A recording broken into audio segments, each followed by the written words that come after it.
noches, les damos la bienvenida a la edición central de MBD Noticias. ¿Cómo estás, Martín? ¿Cómo andás, Natalia? ¿Todo bien? Bien. Me alegro mucho, lo mismo, esperemos que ustedes también lo estén. Tenemos 1 hora y media de información por delante, bienvenidos, bienvenidas.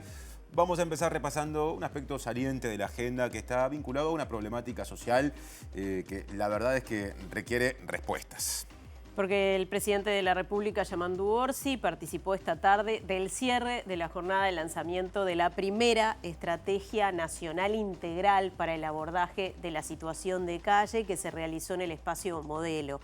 La iniciativa, que tiene carácter metropolitano e incluye a San José y Canelones, además involucra a las organizaciones de la sociedad civil. Y entonces la estrategia planteada por el Ministerio de Desarrollo Social prevé elaborar un diagnóstico con políticas de prevención a lo largo de los próximos 3 meses y al cabo de ese periodo se realizará una síntesis de los temas planteados por la ciudadanía, en especial en materia de vivienda, salud e integración social. Bien, obviamente vamos a tener un amplio desarrollo de esta información, pero hay mucho más. Ahora sí, nuestros titulares en la mitad de la semana.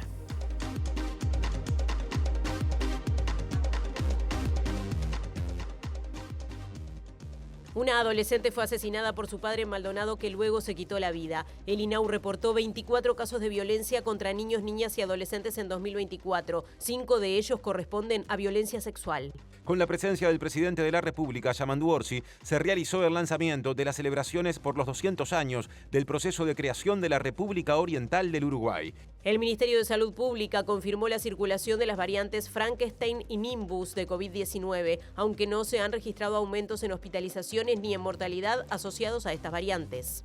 Durante el año 2024, el consumo energético del país creció 13,6%, según el balance energético nacional presentado por el Ministerio de Industria, Energía y Minería. El ministro de Economía y Finanzas, Gabriel Odone, ratificó que el actual gobierno no está contemplando la posibilidad de aplicar un impuesto del 1% al 1% más rico para financiar políticas públicas vinculadas a la eliminación de la pobreza infantil. Desde este viernes, 25 personas científicas uruguayas se embarcarán en la primera etapa de la expedición Uruguay Sub-200. Gustavo Vila recorrió el barco en el que se realizará esta travesía en el mar territorial uruguayo y nos cuenta los detalles en su columna de ciencia.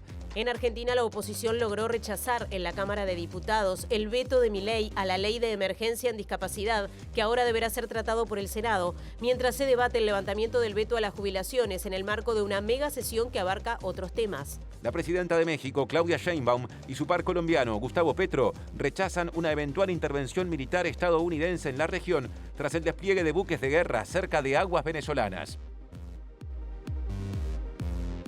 Gracias por estar, sea por la pantalla tradicional de TV Ciudad o por sus dispositivos a través de tvciudad.uy o el canal de TV Ciudad en YouTube. También en la cuenta sumamos a Uniradio 107.7 FM para Montevideo y área metropolitana y su web uniradio.edu.uy. Ahora, Natalia, hay novedades desde exteriores. Sí, Martín, lo decíamos en la portada, se presentó esta primera estrategia nacional para el abordaje de la situación de calle. Allí estuvo Diego Martini, que ahora nos cuenta por qué además participaron muchas autoridades encabezadas por el presidente de la República.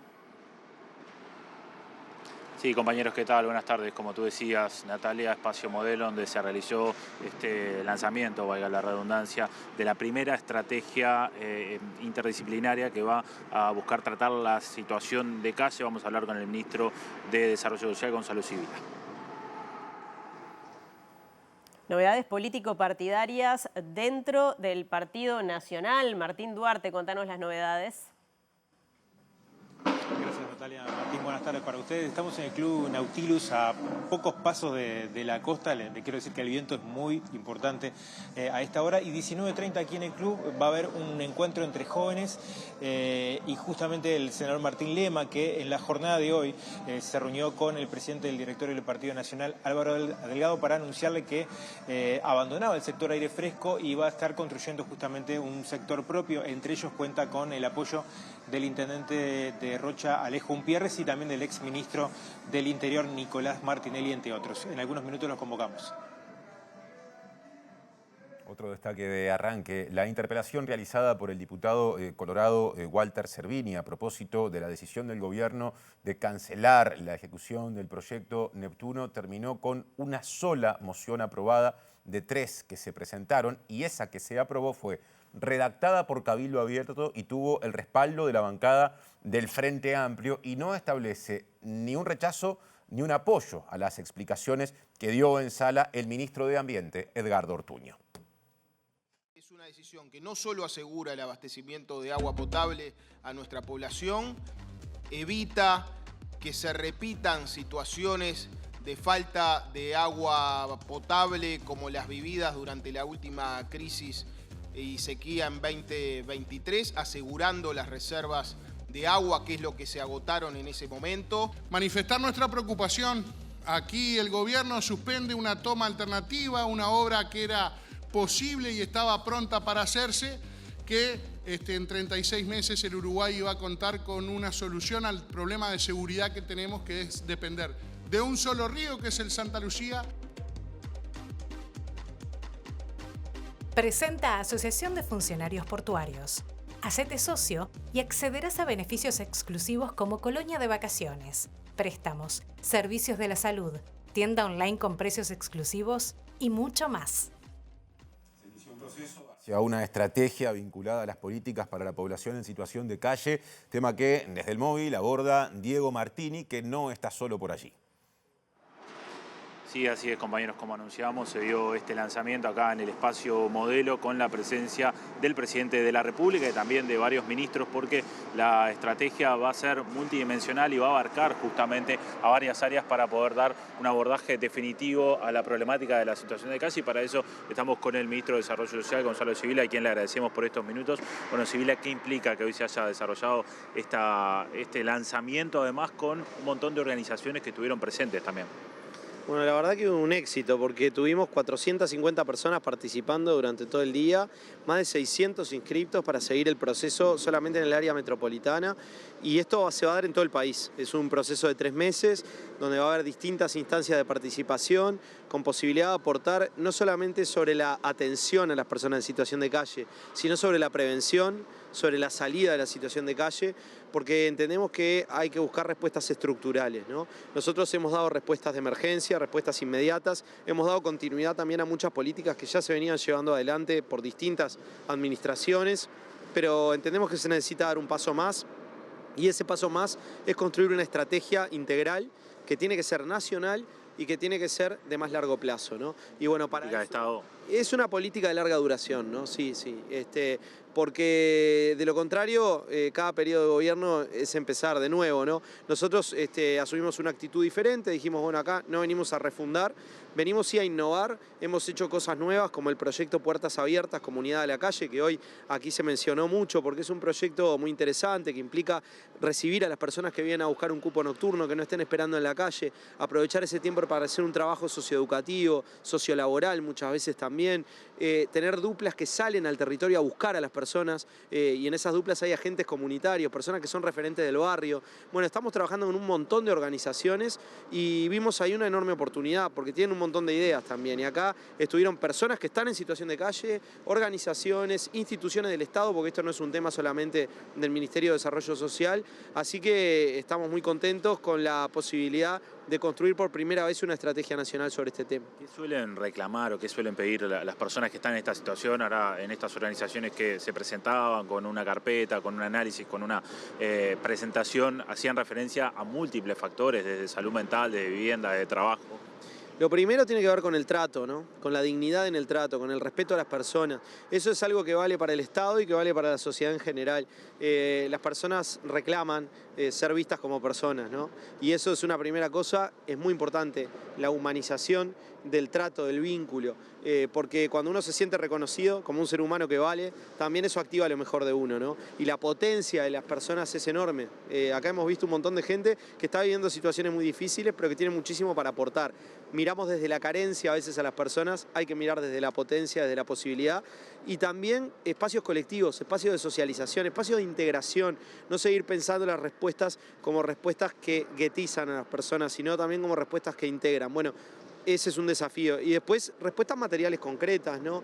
Vivienda, trabajo, salud mental en particular, propuestas para la rehabilitación en lo que tiene que ver con consumo problemático de drogas. Estamos ahora en una alianza muy fuerte con comunidades terapéuticas que nos permiten también que personas inicien un tratamiento cuando tienen voluntad. La alerta roja nos permitió también tomar contacto con un montón de gente que hacía muchos años que no accedía a ningún dispositivo estatal, y muchas de esas personas nos expresaron su voluntad de ir a una comunidad terapéutica para rehabilitarse por el uso problemático de drogas. Estamos trabajando en ese tipo de estrategias, así que todo eso que está en las reivindicaciones de los colectivos, ayer fue el día de la lucha de las personas en situación de calle y los colectivos expresaron esto, se volvió a expresar hoy también aquí. ¿Cómo se dio esta semana por la situación climática? ¿Cómo funcionan los refugios?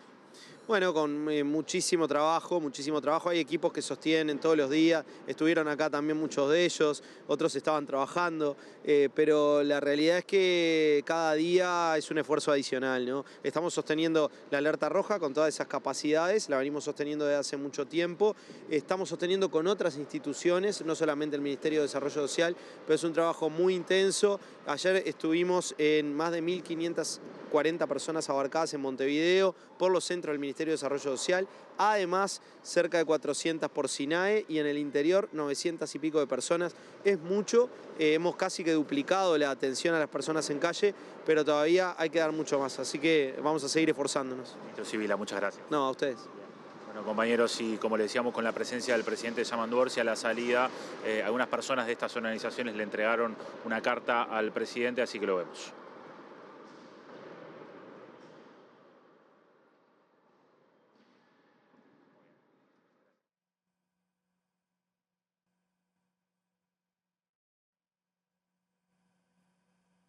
Y bueno, dejamos para más adelante lo prometido por Diego Martini, y además agradecemos a él y a todo el equipo. Y seguimos en tema, les contamos que un total de 1.541 personas en situación de calle permaneció anoche en centros nocturnos del Ministerio de Desarrollo Social, según informó el director nacional de Protección Social, Daniel Gerhardt. Que también destacó la importancia de esta actividad de la que recién se habló desde el móvil, realizada en el espacio modelo, este primer encuentro o encuentro en todo caso regional metropolitano, orientado a la conformación de la primera estrategia nacional integral asociada a las problemáticas de las personas en situación de calle.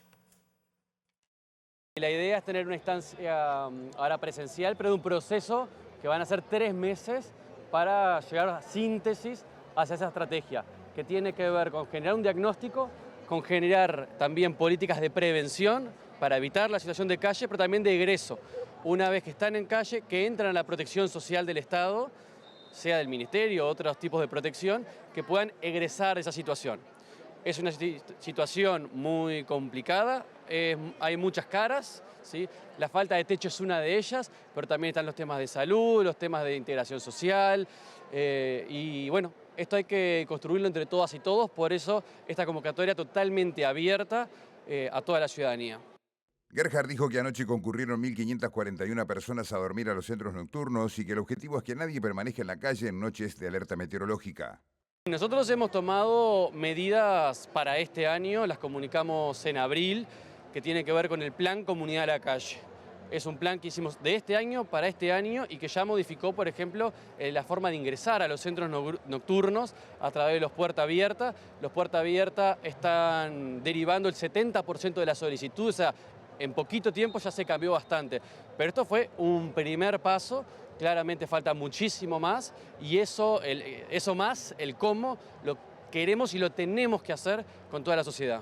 Consultarle, teniendo en cuenta lo que fue la alerta de Inumet por un posible ciclón, cómo se trabajó justamente desde el MIDES con las personas en situación de calle, más allá del trabajo que ya se viene haciendo en el marco de esta alerta roja. Sí, para esta noche en particular dispusimos de más transporte y ya puedo decir que en Montevideo tuvimos 1.541 personas durmiendo en los centros nocturnos. El récord había sido hace un mes, 1.542, o sea que esta noche estuvimos prácticamente en los mismos números. Actualmente existen 3 centros de evacuación en Montevideo y el área metropolitana y 42 centros nocturnos en la capital. Recién nuestro compañero Diego Martini hablaba de la presencia del presidente Yamandu Orsi en el espacio Modelo por estas actividades de las que estamos hablando, y ocurrió algo cuando se retiraba. Exacto, un grupo grupos de personas en situación de calle abordaron al presidente y le comunicaron algunos reclamos o inquietudes, incluso le entregaron una carta. En un centro de nocturno, en un refugio. En este momento le voy a entregar un documento con el mayor respeto que elaboramos nosotros para que usted lo pueda leer en el momento que usted pueda ir tranquilo, con un par de propuestas para por lo menos mejorar lo que son los ámbitos en los centros. 24 horas, trabajo, salud mental y alimentación. Nosotros, con todo el respeto que usted se merece, se lo entregamos para que usted lo pueda leer tranquilo. El final. No. Sí. Dale. Bien. Ustedes ya se lo arrimaron a la gente de... Sí, nosotros ya se lo entregamos a la gente del MIDES, a los participantes de acá. Participamos en toda la instancia, pero queríamos acercárselo para que pueda tenerlo. Muchas gracias, disculpen la molestia. Bien, y el colectivo Ni Todo Está Perdido, formado por personas en situación de calle con el respaldo de la Universidad de la República, celebró la posibilidad de participar en la elaboración de esta estrategia conjunta entre el Estado y la sociedad civil. Además, desde ese colectivo se denunció lo que se define como un aumento constante de la cantidad de personas que justamente se encuentran en situación de calle, y reclamó la aplicación de políticas interinstitucionales que abarquen precisamente todos los aspectos que hacen a la problemática de ese sector de la población. Las personas nacen en la calle, viven en la calle y mueren en la calle.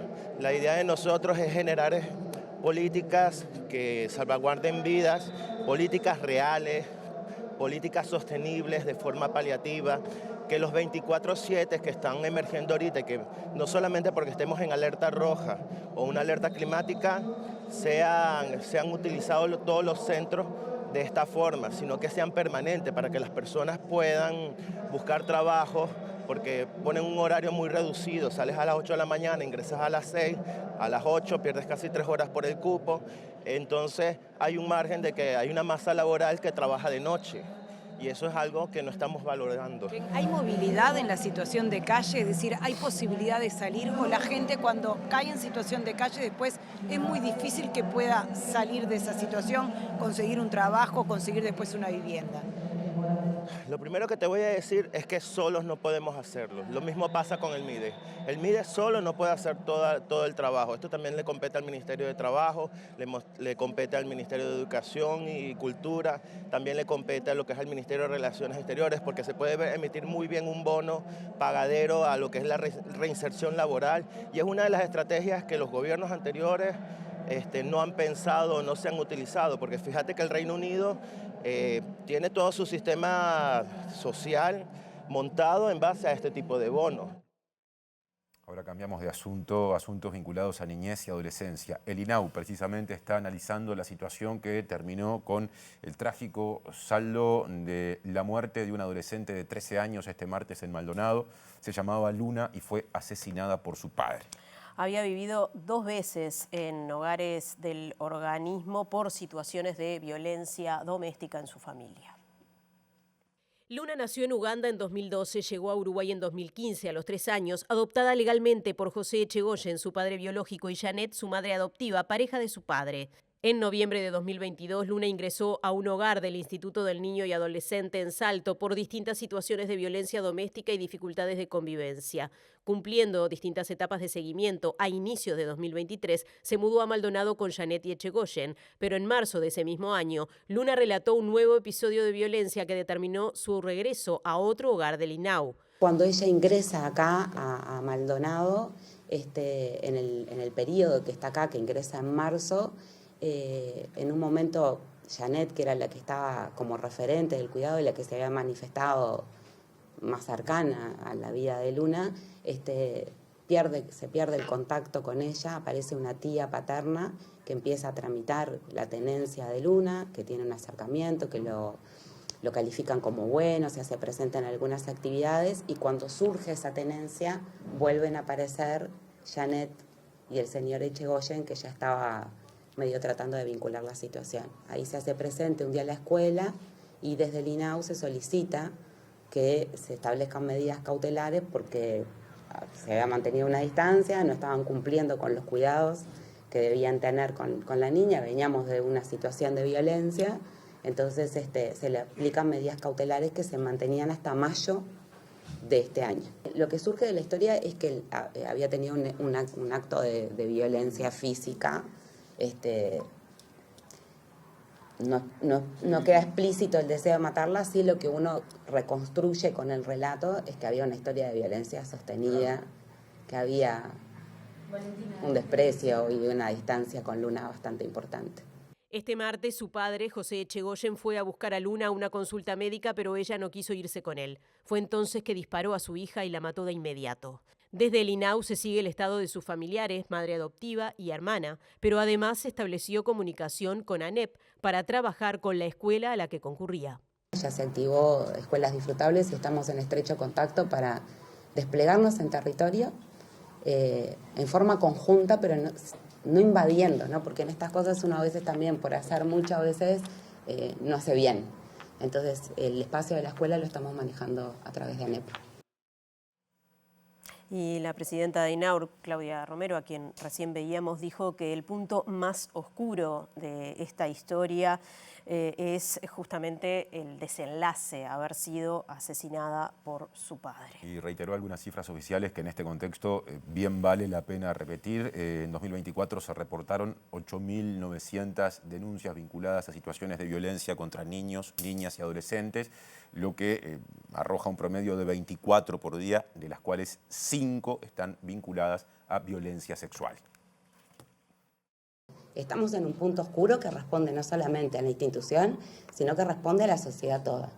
El punto oscuro es el desenlace de la historia de ayer. Ese es el punto más oscuro que tenemos. Después, para trabajar en esto de tratar de emerger de lo conmovido que podemos llegar a estar, para tratar de encontrar caminos que aporten soluciones a estas situaciones. Tenemos una situación de violencia doméstica, tendremos una situación de violencia hacia el grupo familiar, es una situación de violencia en género, es una situación de violencia en generaciones y tendremos que empezar a trabajar de una forma conjunta, cada uno atendiendo lo que hay que atender, pero de verdad que este es un problema que nos interpela desde la institución que estamos, nos interpela desde el gobierno, pero nos debe interpelar a todas y a todos. O sea, si no salimos juntos en esta, no vamos a salir y vamos a tener que estar enfrentando estas situaciones que son extremadamente dolorosas y que son dolorosas para una niña con una corta vida, que son dolorosas para una hermana que queda, que son dolorosas para sus compañeros de escuela, que son muy dolorosas. Ahora cambiamos de asunto. La ministra de Salud Pública, Cristina Lustenberg, dijo que no hay incompatibilidad para que el presidente del directorio de ACE, Álvaro Danza, se desempeñe en paralelo, por lo menos en 2 mutualistas, en el sector privado de la salud en su condición de médico. Lustenberg recordó que al informe jurídico del estudio del Piazo solicitado en diciembre se agregó el informe de la División Jurídica del Ministerio de Salud Pública que ratifican que no existe impedimento legal alguno para el desempeño de ambas actividades. Nosotros tenemos, previo a que asuma el doctor Danza, un informe, él mismo lo solicitó, conversándolo en conjunto con el presidente de la República el 20 de diciembre, y el 30 de diciembre el estudio del Piazo se expide diciendo que no tiene incompatibilidad ni con el artículo 200 de la Constitución, ni con el artículo 9 de la Ley 18.161. A su vez, al tomar difusión pública la información periodística del lunes, nosotros actualizamos el informe con jurídica del Ministerio de Salud Pública, donde también lo exime de cualquier dificultad que tenga compatibilidad con ser presidente de ACE. El doctor Danza es profesor de medicina interna, especialista en farmacología, especialista en medicina interna, y las pocas horas que tiene por semana están vinculadas a su tarea de consultante. Cambiamos de asunto. El ministro de Economía y Finanzas, Gabriel Odone, dijo que la aplicación de un impuesto del 1% al 1% más rico para financiar políticas públicas vinculadas a la eliminación de la pobreza infantil no está contemplado para este periodo y tampoco considera que sea viable en el país mientras no se aplique globalmente. Lo dijo entrevistado en Radio Mundo, donde manifestó que justamente valora el debate académico sobre este tema, pero que el impuesto que algunos sectores impulsan no tiene posibilidad de aplicación práctica y dijo en ese sentido, lo peor que podemos hacer es crear una sociedad igualitarista, pero con bajos niveles de prosperidad. No está contemplado en este momento, ni este ministro de Economía comparte ese tipo de iniciativas y por lo tanto entiendo yo que salvo que las circunstancias fueran absolutamente otras y la única que me imagino es que hubiera la introducción de un impuesto mínimo, un impuesto a la riqueza o al 1% más rico a nivel global, coordinado, y que por lo tanto la posibilidad de migración de los capitales estuviera totalmente reducida, no va a haber un avance en Uruguay en esta dirección y me atrevo a decir que gobierne quien gobierne, porque Uruguay sigue siendo un país que es atractivo para las inversiones, que compite para atraer inversiones, que compite para alojar inversores y eso forma parte de reglas claras y sobre todo de aplicación de instrumentos tributarios que no tienen estas características y eso lo hace de hace muchos años. Nosotros en la reforma tributaria del año 2007 que Danilo Astori lideró, la decisión estratégica es precisamente gravar rentas y eso tiene todo un concepto detrás y dejar de lado el gravamen de los stocks y por tanto de la riqueza, porque por las dificultades que tiene hacerlo, por la movilidad del capital, por los costos asociados a hacer controles que eventualmente hagan y por además la inaplicabilidad de estas cosas en el mundo. Cambiamos de tema porque con la presencia del presidente Yamandu Orsi se realizó el lanzamiento de las celebraciones vinculadas a los 200 años del inicio del proceso de creación de la República Oriental del Uruguay. Una comisión presidida por el director nacional de Educación, Gabriel Quirichi, es la encargada de realizar las actividades de conmemoración y celebración de los principales hechos históricos que se desarrollarán entre este año y 2030. Estamos cumpliendo 200 años hoy de que empezara a sesionar la Asamblea con delegados de todos los pueblos que querían la independencia de la provincia oriental. Entonces, bueno, creo que hay como una linda metáfora histórica de que esta comisión lo que va a proponer es que se celebre a lo largo del ciclo histórico, ¿no?, en los diferentes pueblos y también con las diferentes miradas que hoy la historia nos permite conocer, la mirada de la historia de las mujeres, la mirada de la historia social, la mirada de los aportes de los colectivos afro-uruguayos, de los pueblos originarios, bueno, ir recorriendo también de manera descentralizada diferentes momentos entre el 25 y el 30, en donde poder a la vez recuperar aquella historia, pero conversarla con los medios artísticos, culturales y de comunicación del presente. El primer mojón del trabajo de este grupo es la celebración de la Declaratoria de la Independencia el próximo 25 de agosto en Florida. Porque Florida, bueno, marca la primera construcción institucional legislativa, son leyes fundamentales de una asamblea, ¿no? Ese carácter por lo menos antimonárquico y de participación republicana, de sancionar que, bueno, se volvía a ser un pueblo en común que quería decidir sobre sus destinos, ¿no? Y bueno, ahí vamos a participar desde Presidencia, desde el Ministerio, junto con la Intendencia, en la celebración. También se va a promover, porque eso nos parece muy importante, ¿no?, que artistas locales sean protagonistas, incluso que la conducción y hasta los estudiantes, por ejemplo, de Florida, tengan un espacio para que eso además sea transmitido a nivel nacional. La comisión prevé realizar actividades similares en otros lugares del país, como por ejemplo en Rocha, en el mes de diciembre, para lo que también se recibirán aportes de la sociedad. La intención es reflejar diversas miradas de la historia y que la investigación llegue a la mayor parte de la población, así como divulgar relatos poco conocidos de ese proceso histórico. Y uno de los integrantes de la comisión creada, justamente vinculada a estas celebraciones por los 200 años del inicio del proceso de creación de la República Oriental del Uruguay, es el expresidente y dirigente del Partido Colorado, Julio María Sanguinetti. Que destacó la relevancia de recuperar el interés por los fenómenos del pasado para entender y explicar los del presente. La ignorancia del pasado lleva inevitablemente a la incomprensión del presente. Y digo esto para despertar el interés en el que a veces piensan que los hechos del pasado son algo congelado, algo muerto. Y no es así. Porque si hoy tenemos una república independiente, si hoy tenemos una concepción de libertad, si hoy tenemos una sociedad basada en libertades y derechos, es el resultado de esta larga lucha que comenzó. Lo más importante que tenemos que entender es lograr una recuperación de un interés un poco diluido en los fenómenos del pasado, para entender y explicar los fenómenos del presente. Bueno, y otro tema. Al finalizar la interpelación al ministro de Ambiente, Edgardo Ortuño, larga interpelación, se aprobó una moción que no apoya ni rechaza lo explicado sobre la cancelación al proyecto Neptuno, redactada por Cabildo Abierto y votada por el Frente Amplio. Y se presentaron otras dos mociones. No prosperaron una moción impulsada por el oficialismo, que era de apoyo, y una de rechazo impulsada por Identidad Soberana, que contó con los votos, o sea, con el apoyo de los partidos Nacional, Colorado e Independiente.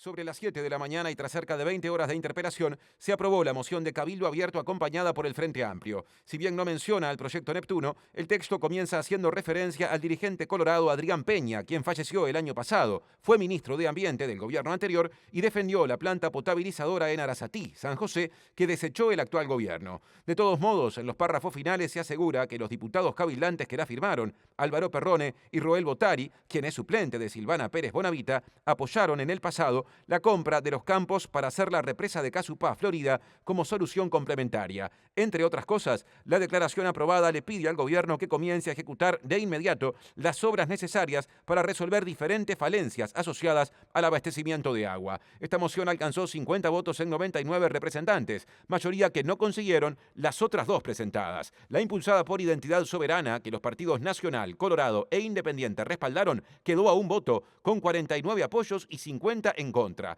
Este texto, que según informó La Diaria, fue consecuencia de una negociación entre los tres partidos integrantes de la anterior coalición de gobierno y la fuerza política que lidera el diputado Gustavo Salle, establece que las explicaciones de Ortuño resultaron insatisfactorias. La declaración no menciona al proyecto Neptuno ni a la futura represa de Casupá y asegura que es necesario buscar una fuente alternativa al río Santa Lucía, incluso diferente a las manejadas hasta ahora. Por último, la moción del Frente Amplio quedó un voto abajo de la anterior y a 2 de ser aprobada. Contó con 48 respaldos, porque fue votada por la totalidad de la bancada oficialista, pero no reunió apoyos extrapartidarios. Establece que las explicaciones de Ortuño y al presidente de OCE, Pablo Ferreri, fueron satisfactorias por sustentarse en informes técnicos y que las decisiones políticas tomadas en esta materia por el gobierno cuidan los recursos públicos y respetan lo establecido en la Constitución de la República. Y lo ocurrido al final de la interpelación, la cuestión de las mociones, volvió a poner bajo la lupa el rol de Álvaro Perrone, diputado de Cabildo Abierto, que argumentó a favor de la moción impulsada por su partido, que terminó siendo la única aprobada. Y además aclaró y afirmó que nadie le da órdenes a Cabildo Abierto. La moción presentada por Cabildo Abierto, que recibió el respaldo del Frente Amplio para alcanzar la mayoría, declara prioritario avanzar en la acción y construcción de las soluciones y hace un llamado urgente al comienzo de obras, no solo para la rápida concreción del proyecto, sino también para dar tranquilidad a la población. También llama a seguir trabajando en busca de una fuente inagotable de agua, explorando otros proyectos, analizando el avance tecnológico y evaluando las posibilidades económicas de nuestro país. El articulado votado recuerda el trabajo del exministro de Ambiente, Adrián Peña, lo que generó el malestar en la bancada del Partido Colorado. Sí, presidente, gracias. Cabildo Abierto no le tiene que pedir permiso a nadie a la hora de presentar la moción que se le antoje. Lo que sí hicimos fue tomar nota del reclamo durante toda la noche, que las mociones se presentaban antes de terminar la interpelación. Lo que hicimos nosotros fue presentar la moción cuando terminó la interpelación. Si alguien tenía algún tipo de interés de conversar sobre la moción, se podía haber pedido un cuarto intermedio después de presentada. Gracias, presidente. Gracias. Seguimos en el ámbito legislativo, pero con otro asunto. La bancada de senadores del Frente Amplio solicitó formalmente a la presidenta del Cuerpo, Carolina Cose, que se analice si es pertinente aplicar sanciones al senador del Partido Nacional, Sebastián da Silva, en base al artículo 115 de la Constitución. Y este pedido del oficialismo obedece justamente al insulto homofóbico proferido por da Silva al senador Frente Amplista Viera, Nicolás Viera, durante la interpelación al ministro de Ganadería, Agricultura y Pesca, Alfredo Frati. No habrá circo que me haga callar. Con ese comentario reaccionó el senador nacionalista Sebastián da Silva luego de que Búsqueda revelara este martes que la bancada oficialista había activado el artículo 115 de la Constitución en su contra. En el primer inciso, dicha norma establece que cada Cámara puede corregir a cualquiera de sus miembros por desorden en conducta en el desempeño de sus funciones y hasta suspenderlo en el ejercicio de las mismas por 2/3 de votos del total de sus componentes. En este caso se evaluaría si haber dicho puto de mierda al senador frente amplista Nicolás Viera encuadra dentro de esa inconducta, que se complementó con señales soeces y amedrentamiento físico mientras Viera estaba en el uso de la palabra. Si bien el martes en una sesión extraordinaria tanto Viera, que había insinuado que su colega Blanco era parte de la estafa de Conexión Ganadera por las recomendaciones que hacía para invertir en ese negocio, como el propio da Silva pidieron disculpas cruzadas, el tema no quedó ahí. El Frente Amplio había anticipado el sábado su intención de activar el artículo 115 más allá de lo que ocurriese en la sesión extraordinaria, sobre la base de que fue un episodio que no puede repetirse y que una sanción puede resultar ejemplarizante en este sentido. Si la presidenta del Senado traslada el planteo a la Comisión de Constitución y Legislación, presidida por Viera y con mayoría de 5-9 para el oficialismo, el Frente Amplio podría sacar un dictamen favorable a la sanción, aunque luego naufrague en el plenario, donde no llega a los 2/3 de los votos, pese a tener mayoría. Bueno, y en esta columna de ciencia de este miércoles recibimos, como siempre, con mucho gusto a Gustavo Vila y una vez más, y ahora ya casi que sucede, nos sumergimos en las profundas aguas del Uruguay. Sí, es casi que sí. ¿Cómo andas? ¿Todo bien? Bien, todo bien.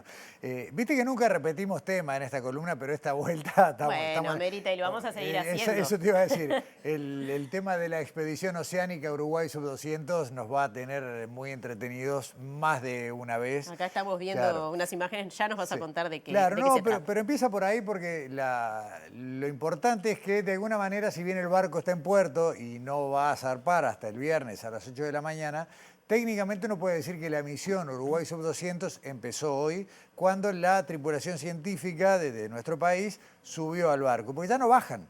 Claro. Ya pernoctan hoy, pernoctan mañana y el viernes, como te digo, a las 8 de la mañana se van rumbo al Océano Atlántico, a la zona económica exclusiva de Uruguay, tal la definición geográfica del área donde van a estar. Entonces, esta llegada de hoy, que nos tuvo como únicos testigos privilegiados, tuvo muchas particularidades, entre otras poder ver el barco de adentro, que ahí estaba la curiosidad. Todo esto que estamos viendo, aunque hay momentos que parece que estuviéramos viendo el lobby de algún hotel o algún lugar así muy paquete, es todo filmado o al lado del barco, en algún caso que se vea alguna toma externa, y sino todo es dentro de este Falcor Chu, que siempre nos preguntan por qué se llama Chu también, porque es el segundo Falcor del Smith Ocean. Ya hubo un Falcor y este es el Falcor también. Perfecto. Entonces por ahí el nombre, y siempre aclaramos porque a veces buscan Falcor y sale el viejo. Este es un barco nuevo que, como ves, parece un hotel, un hostel a veces. Porque acá, vamos a repetir, ¿cuántas personas se embarcan? Claro, acá en el barco en sí hay unas 70 personas. 40 más o menos son la tripulación estable. Y después hay 25 plazas destinadas a la tripulación científica, que en este caso son quienes suben en Uruguay. Ojo, la gente que va a participar de la expedición Uruguay Sub-200 es un número mayor, son 37, y por eso el cambio de tripulación a mitad de recorrido el día 5 de septiembre, momento en el cual nosotros vamos a subir a bordo. Está. Nosotros, ¿tú? Nosotros es un grupo de científicos, Alejandro Balvis, que forma parte del programa Artists at Sea, invitados por la Smith Ocean Foundation. El muscientífico. Es que vos sabés que es muy curioso, mirá, abro este paréntesis porque está bueno. Ellos, cada expedición que se hace, la fundación invita a un artista. Sí. ¿No? Para generar contenido cultural inspirado en la experiencia oceánica. Pero son muy pocos los músicos que han subido. La mayoría son artistas plásticos, fotógrafos, hay algunas esculturas, cuadros, está todo en la página web de ellos, cosas maravillosas. Pero músicos, hoy le preguntamos al capitán del barco y les costó recordar, aparentemente Alejandro sería el cuarto. Ah, bien. Y el único en esta mirada más de música popular. Porque hay otros que hay composiciones más de tipo instrumental o de otro tipo, pero así en este tono Alejandro va a ser el primero. Entonces también en eso innovamos en Uruguay. Perfecto. Y suben, además de nosotros dos, una cantidad importante de científicos que recambian con otros que bajan. Por eso son 25 lugares, pero en total 37 personas. Y en ese carácter de, bueno, Alejandro, te digo, siempre va un artista, pero también periodista a bordo, periodista científico, es la primera vez. Perfecto. Entonces hay un montón de cosas y cuando digo nosotros también digo TV Ciudad. Sí, sí. No digo sobre ciencia, pero digo TV Ciudad, porque en realidad no pasó nunca esto de mostrar el backstage. Esta es la sala de comando del barco. Un barco que uno se imagina con timón y demás, ahora es esto, ¿no? 2 sillones más parecido a una cabina de un avión, donde el capitán pilotea el barco con una especie de joystick, y a veces ahí se ve uno de los joysticks, tienen otros mandos que son mucho más intuitivos y pantallas. Entonces, esto que pasó hoy incluyó un recorrido primario por el barco que tuvo 2 partes. Nosotros estuvimos solo en la de la mañana, que fue esta más general. Después a la tarde había un recorrido ya por las áreas más científicas, más técnicas, y los consejos de seguridad. Por ejemplo, cómo ponerte los salvavidas. Claro. Porque uno dice un salvavidas No se es pone así fácil. nomás. No es así nomás. Aparte hay varios tipos de salvavidas. Están unos trajes que por ahí se va a ver, unos trajes de color naranja, que son no tanto para flotar, sino para mantener el cuerpo abrigado en caso de que tengas un naufragio, bueno, que la hipotermia demore lo más posible y facilitarlas.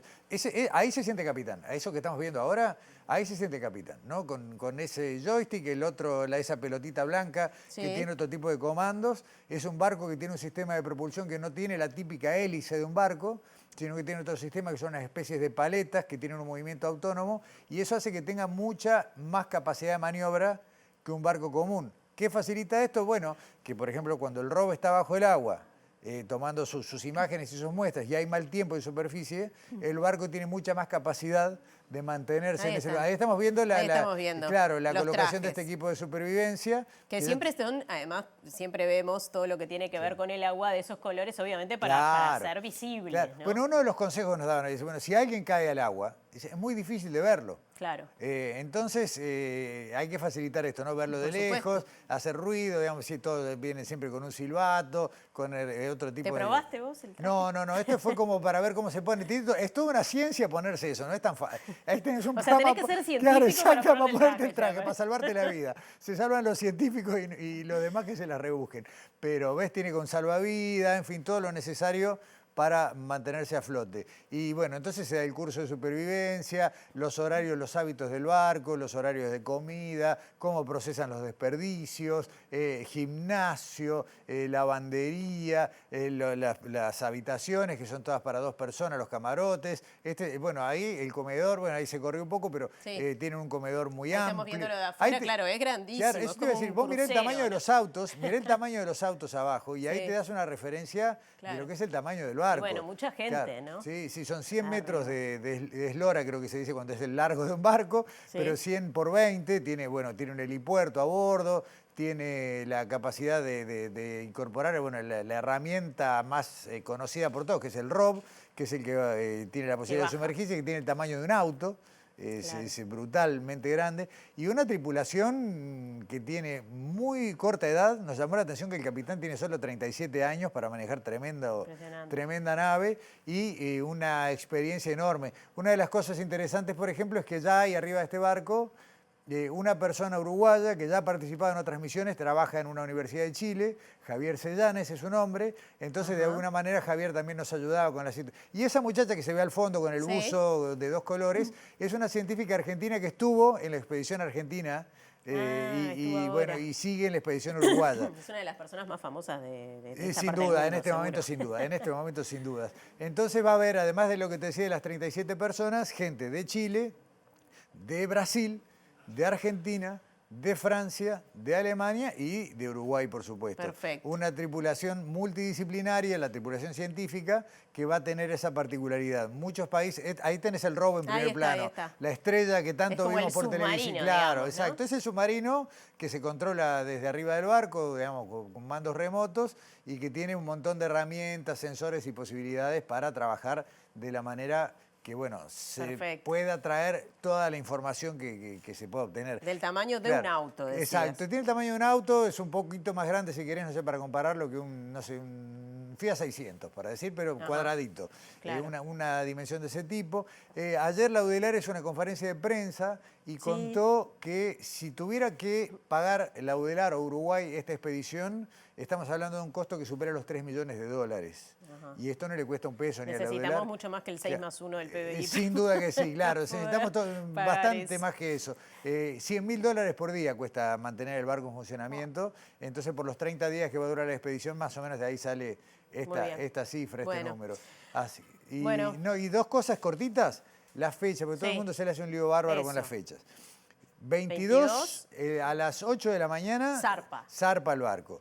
Si todo sale bien, esa misma noche entre el viernes y el sábado, o en la madrugada del sábado, el ROV ya podría estar bajando y generando las primeras imágenes. Hay que estar atentos al canal de YouTube del Ministerio de Educación y Cultura. Eso te voy a contar ahora. Bien. El streaming habitual es el del ROV, que es en el canal de YouTube del Smith Ocean Institute. Bien, el que veíamos lo de Argentina. Claro, pero Uruguay suma, habiendo el interés, gracias a lo que pasó en Argentina, se entendió que está bueno reforzar. El Ministerio de Educación y Cultura va a hacer un programa especial todas las noches, de lunes a viernes, a las 9 de la noche, donde un panel de científicos y de comunicadores va a estar seleccionando las mejores imágenes de las últimas 24 horas y explicándolas. Muy bien. ¿Qué es lo que se vio? ¿Cómo se vio? Eso se va a ver en el canal de YouTube del MEC y se van a generar además contenidos para redes sociales, para que todo el mundo los pueda compartir, para los medios, explicaciones fáciles como para facilitar el conocimiento de todo lo que pase abajo de nuestro mar. Perfecto, muchas gracias, Gustavo. Gracias. Venís todavía la semana Yo que viene. todavía tengo 2 semanas más por acá y va a ser difícil que hablemos de otra cosa.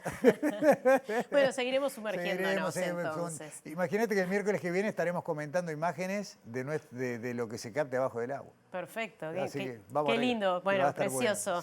Bueno, muchas gracias por todo esto y por ayudarnos y por invitarnos a conocer el barco por dentro. Exacto. Ya sigue Martín con más información. Otro asunto, el Ministerio de Salud Pública confirmó la circulación de las variantes Frankenstein y Nimbus de la COVID-19. Desde el Ministerio justamente se informó que no se han registrado aumentos en hospitalizaciones ni en mortalidad asociados justamente a estas variantes. Según comunicó el Ministerio de Salud Pública, la Organización Mundial de la Salud mantiene un seguimiento de varias variantes de SARS-CoV-2 clasificadas como bajo monitoreo o de interés. Entre ellas se encuentra la conocida como Nimbus, identificada en mayo y en aumento en distintos países con una severidad estimada leve. También la llamada Stratus o Frankenstein, detectada con mayor frecuencia en India Central y surgida de la recombinación de 2 sublinajes de Omicron. La diferencia entre estas variantes son genéticas y pequeñas, aunque pueden influir en la capacidad de transmisión y en la evasión parcial de la inmunidad. En Sudamérica se ha reportado circulación de Nimbus y Frankenstein en Brasil y recientemente de la variante Frankenstein en Argentina. En el vecino país, la circulación del virus sigue siendo baja, con 8 casos positivos entre 80 muestras analizadas en la última semana de julio. En Uruguay, la secuenciación genómica de 12 muestras de centros Centinela confirmó la presencia de variantes Frankenstein y Nimbus. La cartera de salud aclara que no se han registrado aumentos en hospitalizaciones ni en mortalidad asociados a estas variantes y que la circulación del SARS-CoV-2 en el país se mantiene baja, con valores de positividad cercanos al 2%. El comunicado añade que actualmente predominan otros virus respiratorios como influenza y VRS. Los síntomas más frecuentes son dolor de garganta intenso, fatiga y fiebre leve. Se plantea que estas nuevas variantes podrían tener mayor transmisibilidad y cierta evasión de anticuerpos, aunque las vacunas mantienen su eficacia. Les contamos que la cantidad de casos de sarampión verificada en las Américas en lo que va de este 2025 implica un incremento de 34 veces en comparación con el mismo periodo del año 2024, según informó la Organización Panamericana de la Salud. Si bien Uruguay no ha tenido brotes autóctonos desde el año 2020, el Ministerio de Salud Pública desarrolla una vigilancia activa para evitar el reingreso o reemergencia en el país de esta enfermedad viral que es altamente contagiosa. El sarampión es una enfermedad viral altamente contagiosa que se propaga por vía respiratoria rápidamente y afecta a personas no vacunadas, vacunadas con esquemas incompletos o que no padecieron la enfermedad. Los últimos casos de sarampión en Uruguay se confirmaron en el año 2020 en personas con antecedentes de viaje y en 2025 se reportó un caso de nacionalidad extranjera que estaba de visita durante el periodo de transmisibilidad, pero no se detectaron casos asociados. Actualmente el país se encuentra en vigilancia activa a nivel interno para evitar el reingreso o reemergencia de esta enfermedad viral y en alerta epidemiológica para las personas que viajan al exterior.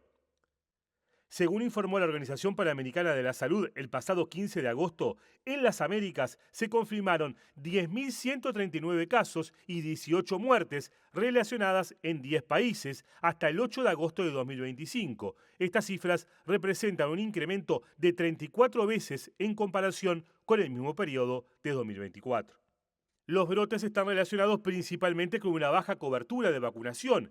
El 71% de los casos ocurrió en personas no vacunadas y 18% en individuos con estados de vacunación desconocido. Ante esta realidad se insta a los países a reforzar las actividades de vacunación, mejorar la vigilancia de enfermedades y agilizar las intervenciones de respuesta rápida. La situación es de preocupación, ya que el aumento de casos en la región puede generar dificultades para el seguimiento de los nexos epidemiológicos. Presenta Mercado Agrícola de Montevideo, en el corazón de un barrio donde late la ciudad. Mercado de Historias. Mercado de Historia.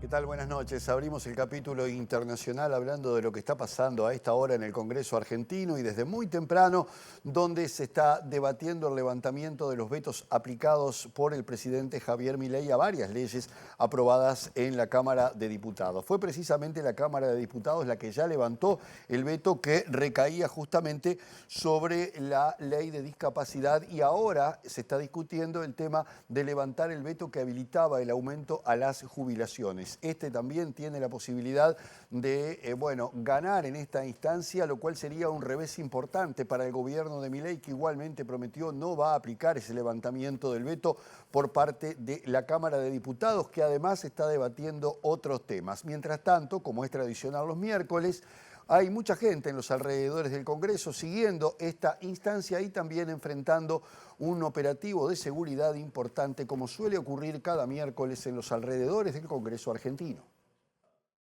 La oposición argentina consiguió 2/3 de los votos y aprobó insistir con la ley de emergencia en discapacidad, que había sido vetada por Javier Milei y que ahora pasó al Senado para su tratamiento. La megasesión convocada por la oposición para este miércoles comenzó con un duro golpe para el gobierno de Javier Milei, donde logró reunir cómodamente la mayoría especial de 2/3 con 172 votos afirmativos, mientras que los libertarios y sus aliados sumaron 73 rechazos y hubo 2 abstenciones. La norma que actualiza aranceles de prestaciones por inflación y crea una pensión no contributiva equivalente al 70% del haber mínimo había sido aprobada con amplio consenso político, pero la Casa Rosada la rechazó por su alto costo fiscal, aunque pocas horas antes del inicio de la sesión, el vocero presidencial Manuel Adorni anunció que el gobierno está considerando un aumento en todas las prestaciones destinadas a personas con discapacidad. La sesión de hoy continúa con una larga lista de temas, como los vetos al aumento a las jubilaciones, la extensión de la moratoria previsional y la asistencia a la ciudad de Bahía Blanca, afectada hace unos meses por grandes inundaciones que dejaron decenas de muertos y heridos y cuantiosos daños materiales.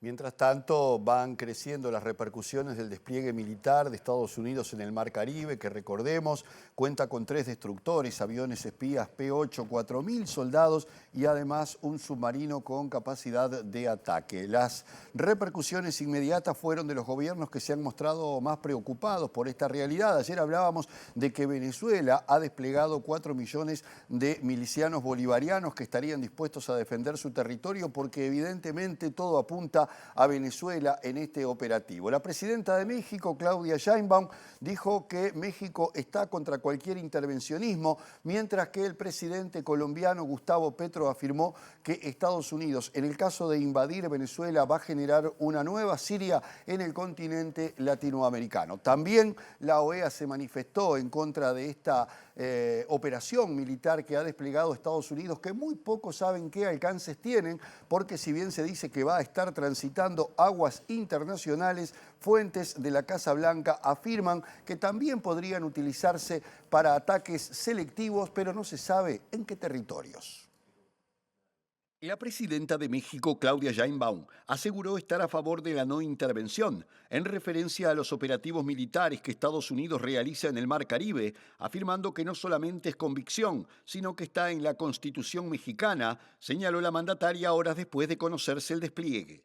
La Casa Blanca justificó la decisión al indicar que la administración de Nicolás Maduro no es un gobierno legítimo en Venezuela, sino un cártel del narcotráfico, y aumentó de 25 a 50 millones de dólares la recompensa por información que conduzca a la captura del líder venezolano. Un funcionario estadounidense que habló bajo condición de anonimato indicó que el compromiso adicional de activos militares en la región en general es un proceso que se extendería durante varios meses y que el plan apunta a que operen en el espacio aéreo y aguas internacionales, asegurando que los activos navales puedan utilizarse no solo para realizar operaciones de inteligencia y vigilancia, sino también como plataforma de lanzamiento para ataques selectivos si se toma la decisión, agregó la fuente. Tras conocerse el nuevo movimiento, el presidente colombiano Gustavo Petro aseguró que una eventual invasión de Estados Unidos a Venezuela convertiría al país latinoamericano en otra Siria y arrastraría a Colombia a otro conflicto. Según Petro, en caso de una invasión a Venezuela, país con el que Colombia comparte una frontera terrestre de 2.219 kilómetros, los traficantes de droga que operan entre los dos países aprovecharán para apoderarse de las riquezas del subsuelo y los minerales, lo que significa más economía para la muerte y no para la vida, sostuvo el mandatario colombiano. Tercer bloque de la edición central de MBD Noticias, tiempo de movimientos a la interna del Partido Nacional, asunto que seguramente esté presente en el móvil al que ya le damos paso. Martín Duarte está en una actividad justamente partidaria. Adelante, Martín.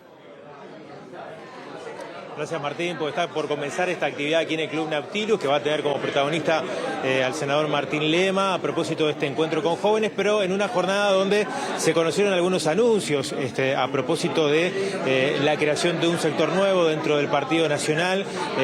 Bueno, en este caso, la salida del senador de Aire Fresco. Y bueno, vamos a conversar de todos estos temas. Antes que nada, gracias por estos minutos. ¿Cuál es la importancia también de esta actividad del encuentro con jóvenes? Decíamos, en una jornada donde se conocieron algunos anuncios, en particular esta salida de Aire Fresco para construir un sector nuevo dentro del Partido Nacional. Bueno, buenas tardes por partes.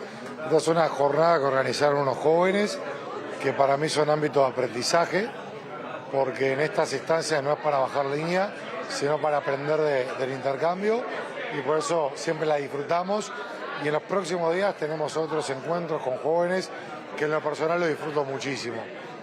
Con respecto a lo que fue la reunión de ayer con el presidente del directorio, una reunión muy amena, una reunión muy buena, en donde se dieron diferentes temas. Uno, en donde Álvaro me comentó cómo piensa fortalecer el directorio para una modernización y para de cara a lo que viene. Otra que tiene que ver con la importancia de volver a gobernar, rindiendo cuentas, con proyectos y demás, pero la importancia de tener eso como eje. Y después le comuniqué que vamos a ir hacia un nuevo proyecto político con un enfoque netamente constructivo, en donde es comunicarle esa definición. Después vendrán los tiempos, el momento oportuno. En esto hay que manejar muy bien esos tiempos y no adelantarse. Y esa fue la comunicación en donde en muy buenos términos se desarrolló la reunión de ayer. Hacías hincapié en un posicionamiento constructivo. ¿Sentís que otros sectores dentro de la fuerza política no están yendo a ese camino? No, siento que sí, que están siendo muy constructivos y creo que vamos a estar alineados. Y cuando surge un emprendimiento, el leitmotiv de ese surgimiento tiene que ser el hacer, el construir, el mejorar. Y eso es lo que nos motiva a nosotros. Y siempre bueno porque a veces, ahora se cumplió el ciclo, pasaron las internas, pasó octubre, pasó mayo, pasó la elección del directorio y a mí no me gustan los proyectos improvisados. Entonces comunicar que en las diferentes etapas se va a desarrollar, yo creo que es sano y a mi juicio que es serio. En la jornada ya empezaron a trascender algunos nombres de dirigentes políticos que te estarían acompañando en este proyecto. El nombre de Alejo Umpierres, intendente de Rocha, también el ex ministro Martinelli, algunos diputados. Bueno, ¿cómo se va conformando y qué nombres podés confirmar que ya estén acompañando esta nueva línea dentro del partido? Por ahora, serenidad. Comunicamos esas ganas de una iniciativa constructiva. Como te decía recién, Martín, etapas. Una cosa es la comunicación de buena fe, en forma fraterna, entre personas que tienen mucho vínculo de muchos años, y después en cómo se plasman las diferentes etapas.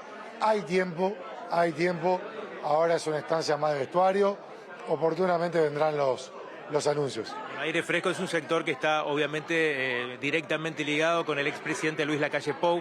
Te reuniste con él antes de tomar la decisión, intercambiaron a propósito de este nuevo proyecto. En realidad, hoy Luis Lacalle Pou trasciende sectores. Es un líder indiscutido en el Partido Nacional, es mi líder desde hace 20 años y lo va a seguir siendo. Por tanto, yo creo que sería desajustado referenciarlo dentro de una agrupación. Trasciende agrupaciones. Por eso, lo que son... ¿Te juntaste con él? Yo lo que, en general, conversaciones, instancias, con Luis, que es un expresidente, siempre lo mantengo en la reserva. Yo me estoy refiriendo a la charla que ayer tuve con el presidente del directorio, que creo que hoy es lo que importa y que eso es un poco de lo que estamos comunicando. Ves claro que por la importancia que tiene dentro del partido y lo que vos hacías referencia, es prácticamente en el escenario de las distintas actividades que va a ser el futuro candidato a presidente dentro de la fuerza política. Por eso la consulta acerca de si hubo un intercambio previo también. Los procesos tienen etapas. Hemos comentado en la jornada de hoy lo que fue la reunión y la charla de ayer con Álvaro. Creo que de esa charla se desprenden estos anuncios, o más que anuncios, las diferentes comunicaciones sobre por lo menos lo que yo, junto con otros compañeros, pensamos hacer, con la finalidad de complementarnos, de construir, y en ese camino es que nos van a encontrar nosotros. Hace algunos días el diputado Juan Martín Rodríguez sugirió tu nombre para estar al frente, en este caso, de lo que es la departamental del Partido Nacional. ¿Lo analizás? ¿Cómo viste por lo menos esa comunicación pública del diputado? Siempre cuando un compañero hace referencia del nombre hay que estar agradecidos. En tiempos de procesos, yo insisto también con los procesos, Montevideo es un desvelo. A veces me preguntan, y bueno, ¿y vos te quedaste con las ganas? Y por supuesto, porque son las ganas de asumir responsabilidades, son las ganas de hacer, son las ganas de transformar. Y todo lo que tenga que ver con proyectos colectivos, en paralelo a otros aspectos más nacionales que tengan que ver con recuperar Montevideo y transformar Montevideo, siempre son incentivos a estudiar, a analizar y siempre con el agradecimiento que en lo personal me estén contemplando. Gracias por estos minutos. A la orden, Martín. Bueno, el senador Martín Lema haciendo referencia a varios temas, en particular a lo trascendido en la jornada de hoy a raíz de esta reunión que mantuvo en la jornada de ayer con el presidente del directorio del Partido Nacional, Álvaro Delgado. Gracias, Martín, y resto de ese equipo. Ahora más información política, en este caso bien reciente, porque las bancadas del Senado, del Partido Nacional y el Partido Colorado le pidieron a la presidenta del Senado, que es la vicepresidenta de la República, Carolina Cose, que evalúe la conducta del senador Frente Amplista, en pantalla, Nicolás Viera, en el marco del artículo 115 de la Constitución de la República. Según Blancos y Colorados, el senador Viera reconoció que sus dichos acusatorios contra el senador Sebastián da Silva no tenían sustento probatorio documental ni fáctico alguno, por lo que podría haberse configurado una falsa acusación que debería analizar la Comisión de Constitución y Códigos de la Cámara Alta. Desde el Partido Nacional y el Partido Colorado también se anunció a Cose que esas bancadas no participarán más de las instancias de coordinación interpartidaria de esa Cámara por entender que el Frente Amplio violó el acuerdo establecido previo a la sesión en la que Viera y el senador del Partido Nacional da Silva se pidieron disculpas por los hechos que llevaron a que se suspendiera la interpelación al ministro de Ganadería, Agricultura y Pesca, Alfredo Frati, y que justamente esa actitud del Frente Amplio vino a concretarse cuando desde la fuerza oficialista se pidió la aplicación del artículo 115 contra Da Silva.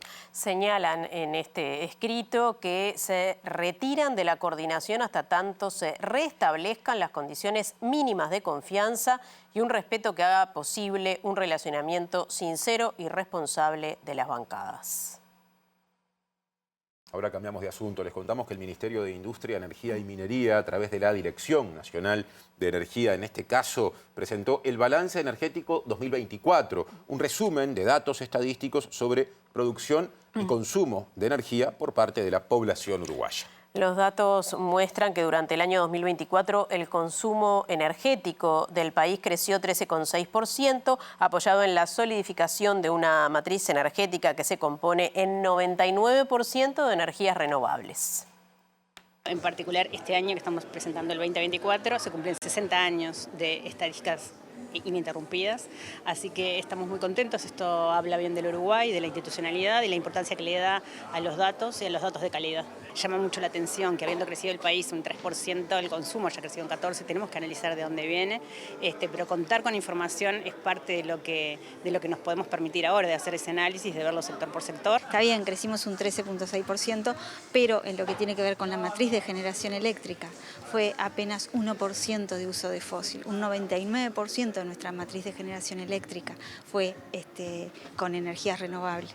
Eso implica que tengamos una de las matrices más limpias a nivel mundial. En cuanto al consumo final, lo que tira de ese aumento de energía, de consumo de energía, es básicamente el sector industrial, que era un poco como lo explicábamos, el ingreso de la tercera planta de celulosa, por más que ingresó en el 23, el 24 es el primer año que funciona completo y dado el tamaño de estas industrias, cualquier variación en ellas impacta en forma directa en lo que es el balance energético nacional. Cuando uno incorpora fuentes renovables, que reduce emisiones, a su vez son fuentes autóctonas. Entonces no quedamos tan expuestos a variaciones de precios internacionales. Seguimos en tema. La ministra de Industria, Energía y Minería, Fernanda Cardona, destacó la acumulación positiva de las decisiones que han tomado los últimos gobiernos en materia energética que posicionan a nuestro país como referente en la región. Y en ese sentido, dijo que durante este periodo el gobierno va a tratar de profundizar y de generar avances en las siguientes tres áreas. Por un lado, movilidad eléctrica. Por otro, descarbonización del sector industrial y también habló de desarrollo de la energía solar. Uruguay definió hace muchos años que tiene fuentes renovables de energía, con las cuales marcó una definición, marcó un camino, abastecemos casi el 100% muchos días y en otros el 100%, con energía renovable la demanda eléctrica, y en este periodo, sin valoraciones del anterior, lo que nos trazamos como tarea es que tenemos que dar pasos firmes y seguros hacia una verdadera segunda transición, que es descarbonizar. Tenemos que trabajar fuertemente en movilidad eléctrica y en descarbonizar la industria. Toda política pública, y sobre todo las de energía, y sobre todo después de haber trazado un camino de renovables, por la definición de la renovable en sí, implica un diagnóstico a tiempo, una planificación a tiempo, porque lo que queremos que Uruguay esté, o cómo queremos que Uruguay esté en el 2050, tienen que empezar con decisiones ahora, si no llegamos tarde. Tenemos una línea base sobre la que tenemos que trabajar, y la solar, por ejemplo, es una de las líneas de trabajo que tenemos que ahondar ya. No mañana, ya. Asunto vinculado ante el aumento de la cantidad de vehículos eléctricos en nuestro país. UTE tiene previsto instalar 50 puntos de carga a nivel nacional durante este año. El ente cuenta actualmente con una red de 363 estaciones de carga y hay 100 puntos privados de acceso público. Tenemos un desafío grande porque lo que está creciendo, la demanda, si nosotros decimos que el 24% de los autos que andan en la calle son eléctricos, a la gente le cuesta creer. En verdad nosotros apostamos a que el cliente cargue en su casa, es lo mejor, es lo más barato. pero bueno, tenemos que tener cargadores, más cantidad de cargadores eléctricos porque así lo reclama la gente. Nosotros creo que este año vamos a terminar poniendo unos 50 cargadores más, ¿tá?, en todo el país. La franja sur es la franja que más consume en todo el país, o reclama o demanda ese tipo de cargadores. Lo que sí exigimos es que sea un lugar seguro, por el tema del vandalismo, está el tema de cuáles son los cargadores rápidos, cuáles son los lentos, pero bueno, estamos apoyando en todo lo que podemos desde UTE. Presenta Casmu. Afiliate llamando al 1444 o en casmu.com.uy. Casmu. Nos une la vida.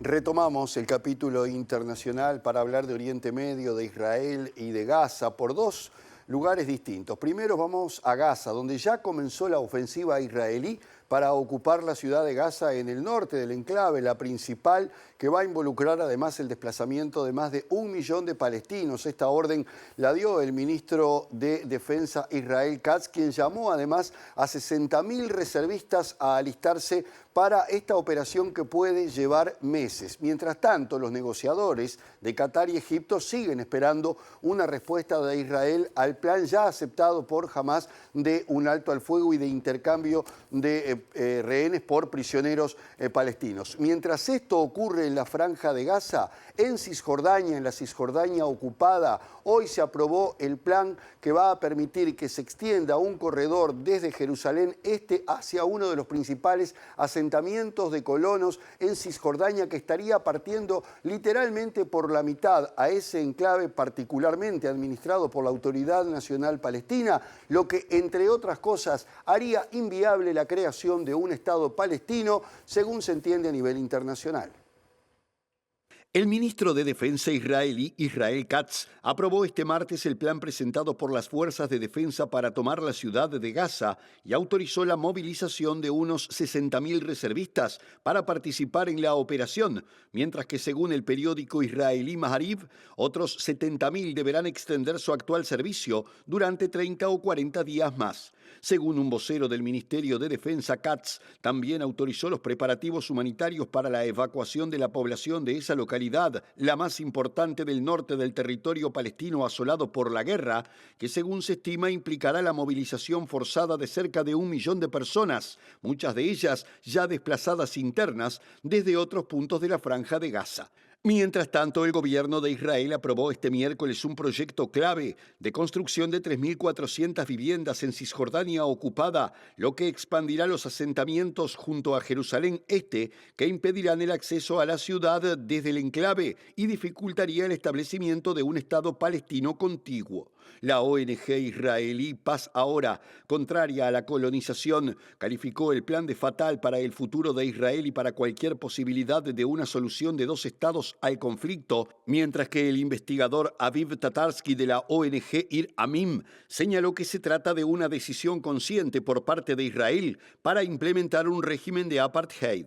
Fuera de Jerusalén Este ocupado y anexado por Israel, viven en Cisjordania unos 3 millones de palestinos, junto a aproximadamente 500.000 colonos israelíes establecidos en colonias que la ONU considera ilegales según el derecho internacional.